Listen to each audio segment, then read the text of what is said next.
Velma, ano ba yung ginagawa mo? Naghahanda ka na ba sa kamatayan mo? Just to be sure. Baka kasi pareho yung magiging diagnosis ng pinsan mo na neurologist.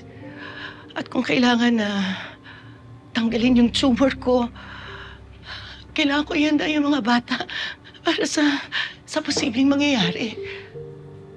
Velma, pwede ba? Huwag mo muna i-entertain yung takot. Wala pa naman tayong ginagawa eh.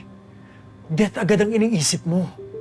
Hindi mo pwedeng naging successful yung operation, tapos nagpapagaling ka, tapos magiging masaya. Pakinig ka muna. Nagdasal ako kagabi. Hinihiling ko na sana gumaling yung tumor ko. Lumikit.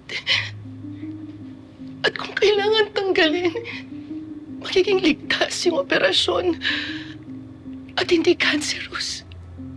Pero habang nagdarasal ako, na-realize ko na darating din naman yung panahon na iiwan ko sila. Kaya kailangan ko pa rin silang ihanda.